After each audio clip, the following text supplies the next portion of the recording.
स्वागत है दोस्तों आपका एक बार फिर अपने इस YouTube चैनल में दीपा पांडे के साथ। साथियों, जब भी हम बाजार में कोई सोने के गहने या आभूषण खरीदने या बेचने जाते हैं तो उसकी कीमत की गणना, उसकी वैल्यू डिसाइड करने से पहले हम उसकी शुद्धता की जांच जरूर करते हैं, जिसे कैरेट में मापा जाता है। यानी गोल्ड की प्योरिटी मापने का जो पैमाना होता है वो होता है कैरेट। हम आपको बता दें कि जो कैरेट माप होता है वो सोने में मिलाई जाने वाली अन्य जो दूसरी धातुएं होती है उनकी गणना के आधार पर तय होता है, जो कि 1 से लेकर 24 तक कैरेट का इसका सोना हो सकता है।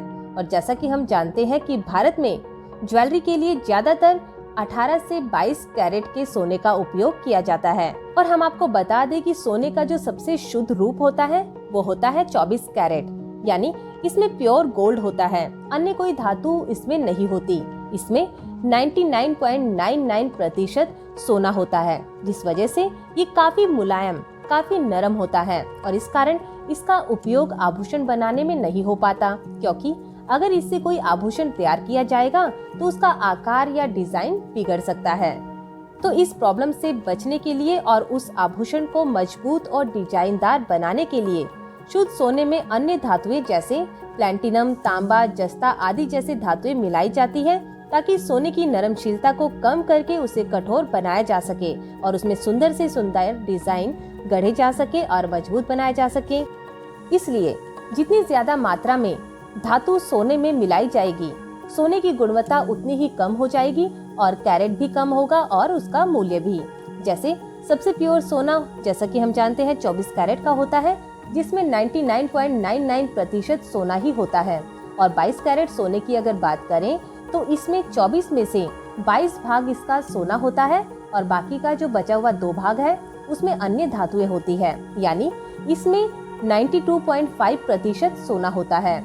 और 18 कैरेट की समझे तो उसमें 24 में से 18 भाग उसका सोना होता है और जो बाकी का बचा 6 भाग है उसमें अन्य धातुएं मिलाई जाती है, यानी इसमें सोने की मात्रा होती है वो होती है 75%।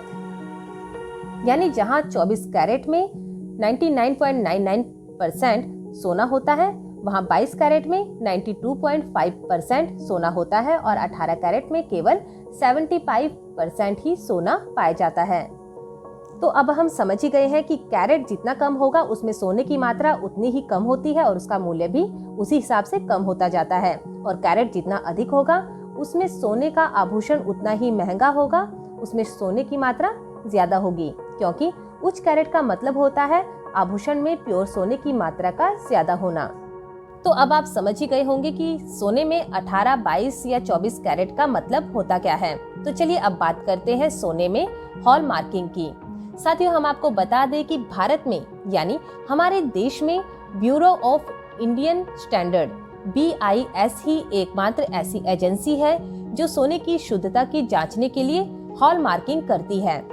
इस एजेंसी को भारत सरकार ने सोने की शुद्धता जानने की इजाजत दे रखी है। और यहाँ पर ध्यान दीजिएगा कि जो सोने के सिक्के या गहने या कोई भी सोने का आभूषण होता है, जो भी हो, अगर वो BIS हॉलमार्क किया गया है, इसके द्वारा हॉलमार्क किया गया है, तो उस पर BIS का लोगो जरूर होता है, जिससे पता चलता है कि ये BIS की लाइसेंस प्राप्त प्रयोगशाला के द्वारा इसके सोने की शुद्धता की प्योरिटी की जांच की गई है। लेकिन साथियों, जैसा कि हम जानते हैं कि प्रैक्टिकली रूप से जो सभी ज्वेलर्स हैं वो हॉलमार्क वाली ज्वेलरी नहीं बेचते। कुछ दुकानदार खुद हॉलमार्किंग करते हैं और फिर उसे कम दामों में बेच देते हैं, जिस कारण हम उसे खरीद भी लेते हैं। लेकिन ये गलत है, क्योंकि एक तो इसमें प्योरिटी की गारंटी नहीं है, यानी सोना कितना शुद्ध है इसकी गारंटी नहीं है, तो इससे हमें भविष्य में नुकसान उठाना पड़ सकता है। इसलिए खरीदने से पहले हमें देखना चाहिए कि उस ज्वेलरी में या उस सोने में BIS की हॉलमार्किंग है या नहीं है और खुद को नुकसान होने से बचाना चाहिए। तो साथियों, उम्मीद है कि आपको हमारी आज की जानकारी समझ आई होगी और आप इन बातों का ध्यान अवश्य रखेंगे और इन बातों को यानी इस जानकारी को दूसरे लोगों तक भी पहुंचाएंगे। तो फिर मिलेंगे किसी नए टॉपिक के साथ, किसी नई जानकारी के साथ। तब तक के लिए नमस्कार।